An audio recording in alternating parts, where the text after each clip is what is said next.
मन मंदिरा गजर भक्तीचा.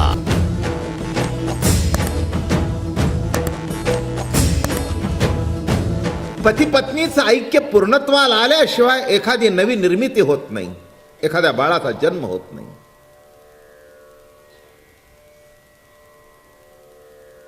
त्या अनुरागाचं ते एक व्यक्त दर्शन आहे. मिलनाशिवाय नाही. तसं जीव आणि परमात्म्यातला जो अनुराग, पूर्ण अनुराग प्रगट होतो, तो सुद्धा सहज एक लहर आहे. सहजे स्वसुखाचे नि अपारे, सर्वाडले नि अंतरे, आणि रचिला म्हणोनी बाहेर पाऊल न घाली, सहजे स्वसुखाचे नि अपारे. सहज लहरे, सहज. त्याला काही कारण आहे अशातला काही भाग नाही. आणि अशीच ही अनुरागपूर्ण रासलीला चालू आहे. पण प्रेमामध्ये कुठे का असेना अहंकार निर्माण झाला तर तो त्रास देतो. वाईटच आहे.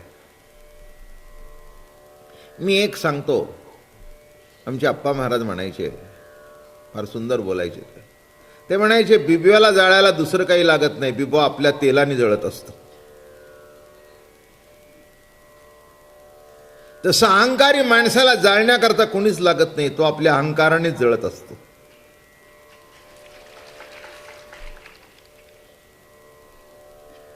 त्याला जाळण्याकरता काही कोणी लागत नाहीये. आपला अहंकार, त्याचा अहंकार त्याला जाळत असतो सतत. कारण अहंकारी मनुष्य सतत आपला अहंकार जपत असतो की त्या अहंकाराला कोणी धक्का लावेल की काय याची त्याला काळजी असते. बरं का, जितकं जितकं तुम्ही अहंकाराला जपाल तितकं तितकं तुमचा अपमान झाल्याशिवाय राहणार नाही, लिहून ठेवा. तुम्ही म्हणाल माझा कोणी अपमान करेल तर मी संपवून टाकीन. अरे जाओ, तुम्ही संपवता संपवता त्याला संपवता संपवता तुम्ही संपून जात. माझं बोलणं कळलं का? मोठा वाईट असतो अहंकार. वर मनुष्य जरी चांगला दिसला तरी कुठेतरी तो अहंकार दडलेला असतो. नाग असा निजलेला दिसतो, पण जरा त्याच्या जवळचा फणा काढल्याशिवाय राहणार नाही.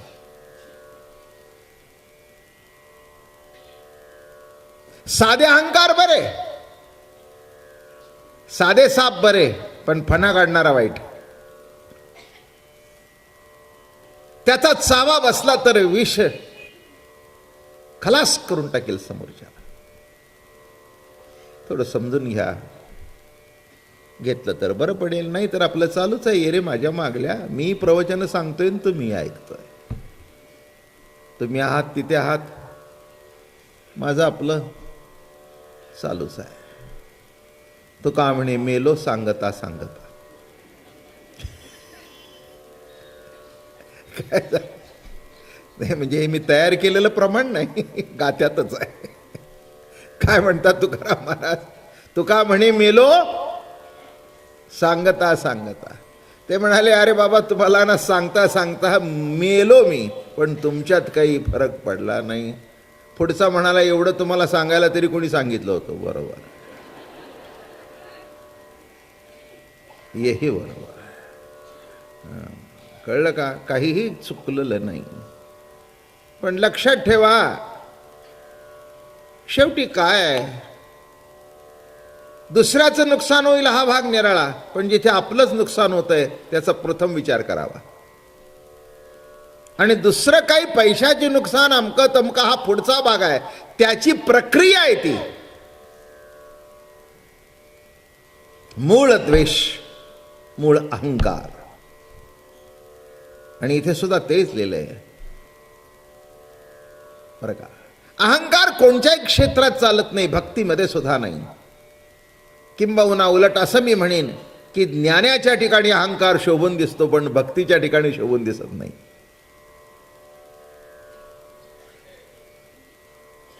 नाही का?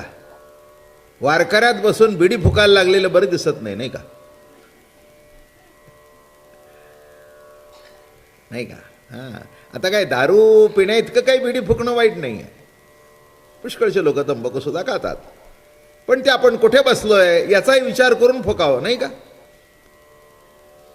तसा अहंकार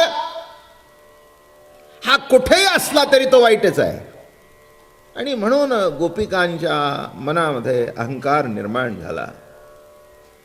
काल सहज बोलता बोलता सहज 2-3 शब्द वापरले. अहंकार 3 प्रकारचा, एक संसारातला अहंकार, एक परमार्थातला अहंकार आणि एक आध्यात्मिक अहंकार. अशा अहंकाराचे 3 प्रकार आहेत माझ्या दृष्टिकोनातून. आणखीन कोणाचे काय असतील ते असतील, पण माझ्या चिंतनातून जे प्रगट झालं, एक संसारातला अहंकार आहे. त्याचं जिवंत चित्र म्हणजे हा जमलेला समाज. तुम्हाला कोणाला माहित नाही संसारातला अहंकार काय तो? नाही का? काय आहे, कशाचं चित्र आहे सगळं? प्रत्येक माणसामध्ये संसारातला अहंकार आहे, कमी जास्ती प्रमाणात आहे, पण आहे. मुलाला मुलगेपणाचा अहंकार आहे, बापाला बापपणाचा अहंकार आहे, बायकोला बायकोपणाचा अहंकार आहे, नवऱ्याला नवरापणाचा अहंकार आहे, नोकराला नोकरापणाचा अहंकार आहे. पण अहंकार प्रत्येकात आहे. जो संसारामध्ये अहंकाराला मुरड घालतो त्याचा संसार नीट होतो. जो मुरड घालत नाही त्याचं वाटोळ झाल्याशिवाय राहत नाही. हेही तुम्ही काही काही माणसं अतिशय बेचू, जे व्हायचे ते होईल, बरं तर ठीक आहे, त्याला इलाज नाही ना, त्याला इलाज नाही. मग आम्ही एक आमच्या घरी फार सुंदर शब्दप्रयोग लहानपणापासून, भिकेचे डोहाळे तुम्हाला आठवले तर आम्ही तरी काय करणार. भिकेचे डोहाळे कळले का? एखाद्या बाईला डोहाळे लागले, काय लागले? नवरा म्हणला माझ्या पोट डोहाळे लागले. काय म्हणले? 4 घरी भीक मागावी. मोठा भिकारी तुझ्या पोटी येतोय, धन्य आहे तू, येईन मी. तसं आता भिकेचे जर डोहाळे लागले तर त्याला इलाज नाही. अहंकार असतो पण मुरड घालणं तितकंच महत्वाचं आहे, नाही का? मुरड घालता आली पाहिजे. गंमत म्हणून सांगू का? चला, काय आता आपल्याला महिना काढायचा आहे. इथे सगळे संसारिक आहेत. तुम्हाला मुरडीचा कानवला माहिती आहे का? मुरडीचा कानवला नाही नाही, माहिती असून उपयोग नाही हो, करता येतो का? माहिती असणं आणि करता येणं फार मोठा फरक आहे. पूर्वीच्या काळी, जुन्या काळातली बायका मुरडीचा कानवला करायचा.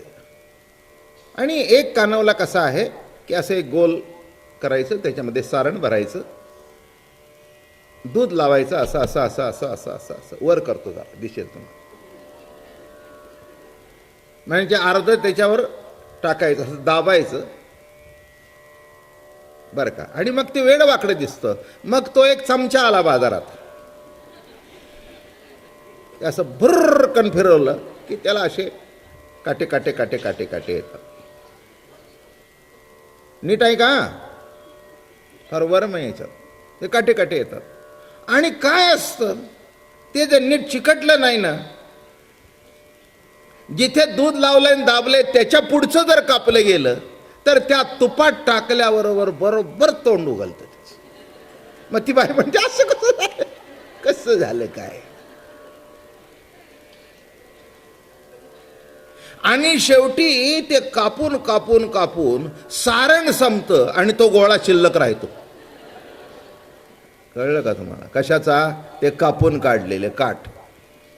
मग आता कळत नाही त्याचं काय करावं. पण पूर्वीच्या काळी कसं असायचं, ते असं चिटकवलं की नाही की मग ती एक असं तिथल्या तिथे मुरडायचं. ती अशी एक वेणी तयार होते. आणि ते मुरडल्यानंतर कसाही तो कानवला टाका, तो फुटायचाच नाही आणि मागे शिल्लक राहायचंच नाही. माझं म्हणणं कळलं का? किती मुरडीचा कानवला. संसारात हा कानवला नाही आला तरी हरकत नाही, पण ज्याला संसारामध्ये मुरड घालता येते त्याचाच कानवला फुटत नाही, नाही तर फुटल्याशिवाय राहत नाही. सगळं सारण ताव्यात. काय हो असं झालं? असं कसं झालं? एवढं सगळं सगळं म्हणजे काय? त्या तुपामध्ये सगळं ते खोबरच आणि खसखस अगोदर मनात होती.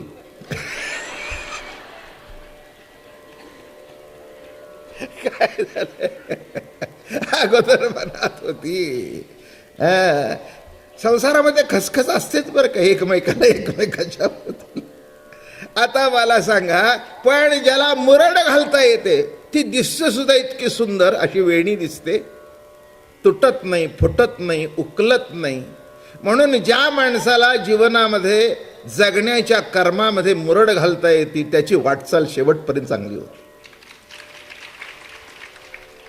म्हणून जरा मुरड घालायला शिका. तुमचंही बरं, आमचंही बरं, घरच्यांचंही बरं. जी लोक तडातडा बोलतात ना, ते समजावं भिंगरी फिरवली. फाड फाड फिरवलं की काय तुकडाच पडतो. आणि नुसता तुकडा पडत नाही तर असे दात येतात बाहेर. ते कापलेले कसे येतात? असे असे टोको टोको टोको टोको टोको येतात. एक लक्षात ठेवा, शक्यतो आयुष्यामध्ये कापाकापी करायच्या भानगडीत पडू नका. शक्यतो अहंकाराला मुरड. मी अप्रस्तुत सांगत नाही आहे, संसारिक अहंकार सांगतोय बरं का. विषय मांडायचे म्हटले तर कितीतरी सांगता येईल. काय नाही, ते चरित्र पुढेच सरकायचं नाही असंही होईल. नाही तर काय झाले, 10-11 दिवस तर सहज झाले. काय पण हेही ऐकण्यासारखं आहे. भगवंताची रास जर नीट कळायची असेल आणि भक्ती प्रेमाची अवस्था प्रगट व्हायची असेल तर अहंकार निर्माण होऊन जमणारच नाही. हे लिहून ठेवा तुम्ही, कुठेही तो चालत नाही. 2 शब्द मागे घेऊन 2 पावलं मागे घेतात, त्यांचं जीवन यशस्वी होतात. मग त्यांना भित्रे म्हणा, नाही तर त्यांना काय म्हणा, पण त्यांचं जीवन यशस्वी होतं. मन मंदिरा गजर भक्तीचा.